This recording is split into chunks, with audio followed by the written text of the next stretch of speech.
નમસ્કાર. આપણી આધુનિક દુનિયાને એક એવી તાકાત ચલાવે છે જે દેખાતી નથી પણ લગભગ દરેક જગ્યાએ હાજર છે. આપણે વાત કરી રહ્યા છીએ 3 ફેઝ ઇન્ડક્શન મોટર વિશે. આ એન્જિન છે જે ઉદ્યોગોના હૃદયમાં ધબકે છે. તો ચાલો આજે આ અદૃશ્ય શક્તિ પાછળના વિજ્ઞાનને સરળ શબ્દોમાં સમજીએ. આ મોટરને આધુનિક જગતનો વર્કહોર્સ કહી શકાય. ફેક્ટરીની મોટી મશીનરી હોય કે પછી પાણી ખેંચવાનો પંપ, બધું જ આના પર નિર્ભર છે. પણ સવાલ એ છે કે આની અંદર એવું તો શું થાય છે? કઈ એવી અદૃશ્ય શક્તિ છે જે એના ફરતા ભાગને એટલે કે રોટરને ગતિ આપે છે? આ જ રહસ્ય પરથી આજે આપણે પડદો ઉઠાવવાના છીએ. આ શક્તિશાળી મશીનને સમજવા માટે ચાલો એને એના બે મુખ્ય ભાગોમાં વહેંચી દઈએ. જાણે કોઈ નાટકના બે મુખ્ય પાત્રો હોય, જેમના વગર આખી વાર્તા અધૂરી છે. તો કલ્પના કરો કે મોટર એક નાટકનું મંચ છે. પહેલું પાત્ર છે સ્ટેટર. એ સ્ટેજ જેવું છે, એકદમ સ્થિર. એની અંદર ઇલેક્ટ્રિકલ વાઇન્ડિંગ્સ એટલે કે તારનું ગૂંચડું હોય છે, જ્યાં બધો જ જાદુ શરૂ થાય છે. અને બીજું પાત્ર, આપણો હીરો, એ છે રોટર. એક ડાન્સર જેવું છે જે આ સ્ટેજ પર સતત ફરે છે અને અસલી કામ કરે છે. આ બંને વચ્ચેનો સંબંધ જ આખી મોટરને જીવંત બનાવે છે. તો હવે એ જાદુની વાત કરીએ જે સ્ટેટરના સ્ટેજ પર રચાય છે. આ જ આખી મોટરનો આત્મા છે. એક એવી અદૃશ્ય તાકાત જે સતત ફરે છે, જેને કહેવાય છે રોટેટિંગ મેગ્નેટિક ફિલ્ડ અથવા ટૂંકમાં આરએમએફ.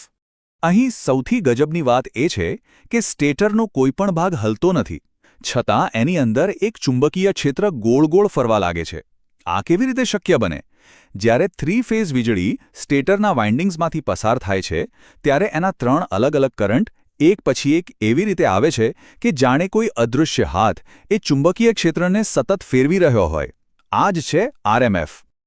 આ અદૃશ્ય ચુંબકીય ક્ષેત્ર જે ગતિથી ફરે છે એને આપણે કહીશું સિંક્રનસ સ્પીડ.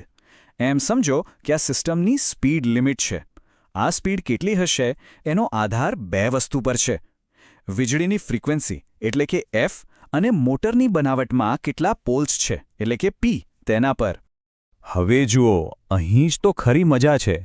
ચુંબકીય ક્ષેત્ર તો 1500 આરપીએમ એટલે કે 1 મિનિટમાં 1500 ચક્કરની ઝડપે ફરે છે. પણ આપણો રોટર જેનો પીછો કરી રહ્યો છે એ માત્ર 1440 આરપીએમ પર જ ફરે છે. એ ક્યારે ચુંબકીય ક્ષેત્રને પકડી જ નથી શકતો, હંમેશા થોડો પાછળ રહી જાય છે. પણ આવું કેમ? અને આ જ મોટો સવાલ છે.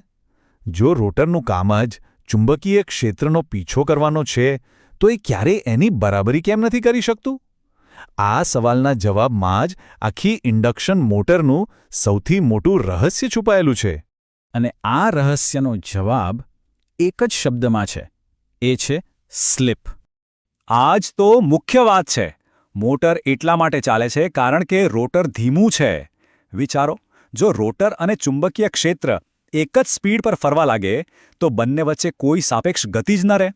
અને જો ગતિનો તફાવત ન હોય તો રોટરના સળિયામાં કરંટ પેદા નહીં થાય, અને કરંટ વગર કોઈ બળ એટલે કે ટોર્ક લાગશે જ નહીં. મતલબ કે આ પીછો પોતે જ એ શક્તિ છે જે મોટરને ફેરવે છે. ગતિના તફાવતને ટેકનિકલ ભાષામાં સ્લિપ કહેવાય છે. જ્યારે મોટર બંધ હોય અને ચાલુ થાય ત્યારે રોટર તો સ્થિર છે, એટલે સ્લિપ 100% હોય છે. પછી જેમ જેમ રોટર ગતિ પકડે છે તેમ તેમ સ્લિપ ઘટતી જાય છે. ચાલો એક નાનકડું ઉદાહરણ જોઈએ. ધારો કે ચુંબકીય ક્ષેત્ર 1000 આરપીએમ પર ફરે છે અને રોટર 960 આરપીએમ પર. તો તફાવત કેટલો થયો? 40 આરપીએમનો. હવે એને ટકાવારીમાં ગણીએ તો જવાબ આવે 4%. સામાન્ય રીતે ચાલતી મોટરમાં આ સ્લિપ બહુ ઓછી, માત્ર થોડા ટકા જ હોય છે. સારું, તો હવે આપણે એ તો સમજી ગયા કે મોટર કેમ કામ કરે છે. હવે એ જોઈએ કે એને કેવી રીતે બનાવવામાં આવે છે. ખાસ કરીને રોટરની ડિઝાઇનમાં એન્જિનિયરો કેવા કમાલ કરે છે. સૌથી વધુ વપરાતો રોટર છે સ્ક્વોરલ કેજ રોટર. એનું નામ એના દેખાવ પરથી પડ્યું છે, જે ખિસકોલીના પાંજરા જેવો લાગે છે. એની બનાવટ બહુ જ સાદી અને મજબૂત હોય છે. પણ એમાં એક નાનકડી પણ હોશિયારીભરી વાત છે. એના સળિયા સીધા નથી હોતા, પણ સહેજ ત્રાંસા હોય છે. આ નાનકડી ડિઝાઇનથી મોટર સ્મૂધલી સ્ટાર્ટ થાય છે અને ચાલતી વખતે અવાજ પણ ઓછો કરે છે. બીજો પ્રકાર છે સ્લિપ રિંગ રોટર. આ થોડો જટિલ છે. એમાં સળિયાને બદલે વાઇન્ડિંગ્સ હોય છે. એનો સૌથી મોટો ફાયદો એ છે કે સ્લિપ રિંગ્સ દ્વારા બહારથી રેઝિસ્ટન્સ જોડી શકાય છે. આનાથી મોટરને સ્ટાર્ટ કરતી વખતે જબરદસ્ત ટોર્ક એટલે કે બળ મેળવી શકાય છે. તો કયો રોટર ક્યાં વાપરવો આ ટેબલ પરથી સ્પષ્ટ થાય છે. સ્ક્વેરલ કેજ એની સાદગી અને ઓછી જાળવણીને કારણે પંપ પંખા જેવી સામાન્ય જગ્યાઓ માટે એકદમ પરફેક્ટ છે, જ્યારે સ્લિપરિંગનો ઉપયોગ એવી જગ્યાએ થાય છે જ્યાં શરૂઆતમાં જ ખૂબ જ વધારે તાકાતની જરૂર હોય, જેમ કે ક્રેન, હોઇસ્ટ અને લિફ્ટમાં. અને હવે આપણે છેલ્લા અને મહત્વના પડાવ પર આવીએ છીએ. આ શક્તિશાળી મશીનોને સુરક્ષિત રીતે ચાલુ કેવી રીતે કરવા? અહીં એક મોટી સમસ્યા છે. ઇન્ડક્શન મોટર જ્યારે સ્ટાર્ટ થાય ત્યારે એક ક્ષણ માટે એની સામાન્ય જરૂરિયાત કરતાં 5 થી 7 ગણો વધારે કરંટ ખેંચે છે. આટલો મોટો કરંટનો ઝટકો આખી ઇલેક્ટ્રિકલ સિસ્ટમને નુકસાન પહોંચાડી શકે છે. આને કાબૂમાં લેવો ખૂબ જરૂરી છે. આ સમસ્યાને ઉકેલવા માટે અલગ-અલગ સ્ટાર્ટર વપરાય છે. નાની મોટર્સ માટે સીધું જ DOL એટલે કે ડાયરેક્ટ ઓનલાઇન સ્ટાર્ટર ચાલી જાય. મોટી સ્ક્વિરલ કેજ મોટર્સ માટે સ્ટાર ડેલ્ટા સ્ટાર્ટર વપરાય છે, જે શરૂઆતમાં વોલ્ટેજ ઘટાડી દે છે. અને સ્લિપ રિંગ મોટર્સ માટે તો આપણે જોયું જ, બહારથી રેઝિસ્ટન્સ ઉમેરીને ટોર્કને કંટ્રોલ કરી શકાય છે. સ્ટાર્ટર કેમ કામ કરે છે એ સમજવા માટે ભૌતિકશાસ્ત્રનો આ નિયમ ચાવીરૂપ છે. મોટરનું ટોર્ક એટલે કે એની તાકાત એને મળતા વોલ્ટેજના વર્ગના સમપ્રમાણમાં હોય છે. આનો સીધો મતલબ એ થયો કે જો વોલ્ટેજ અડધો કરવામાં આવે તો તાકાત ચોથા ભાગની જ રહી જાય છે. આ સંબંધ ખૂબ જ મહત્વનો છે. અને અહીં જ એન્જિનિયરિંગનું સમાધાન છુપાયેલું છે. સ્ટાર ડેલ્ટા સ્ટાર્ટર વાપરીને શરૂઆતનો કરંટ તો ઘટી જાય છે, પણ એની કિંમત ચૂકવવી પડે છે શરૂઆતના ટોર્કમાં, એટલે કે શરૂઆતમાં તાકાત ઓછી મળે છે. આથી જ કયા કામ માટે કયું સ્ટાર્ટર વાપરવું એનો નિર્ણય બહુ સમજી વિચારીને લેવો પડે છે. જે લોકો અભ્યાસ કરી રહ્યા છે એમના માટે આ અમુક મુદ્દા બહુ કામના છે. યાદ રાખો કે ઇન્ડક્શન મોટર એક ફરતા ટ્રાન્સફોર્મર જેવી છે.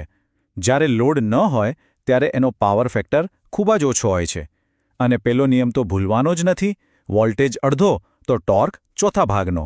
આ બધી વાતો પરીક્ષા અને પ્રેક્ટિકલ કામ બંનેમાં ઉપયોગી છે. તો આ આખી વાતનો સાર શું છે? 3-ફેઝ મોટર એ વીજળી અને ચુંબકત્વ વચ્ચેનું એક અદ્ભુત નૃત્ય છે. એક એવો પીછો છે જેમાં રોટર ક્યારેય ચુંબકીય ક્ષેત્રને પકડી શકતો નથી. અને આ અપૂર્ણતા જ એની સૌથી મોટી તાકાત છે, જેને કામ કરવા માટે મજબૂર કરે છે. આ આપણને એક ઊંડા વિચાર તરફ દોરી જાય છે. મોટરની સ્લીપ આમ જુઓ તો એક ખામી છે, પણ એના વગર મોટર ચાલી જ ન શકે. તો શું ટેકનોલોજીમાં બીજી કોઈ એવી જગ્યાઓ છે જ્યાં આવી સંપૂર્ણ અપૂર્ણતા જ સફળતાની ચાવી હોય? જ્યાં કોઈ ખામી જ સિસ્ટમને સફળ બનાવે? આ એક વિચારવા જેવો પ્રશ્ન છે, નહીં?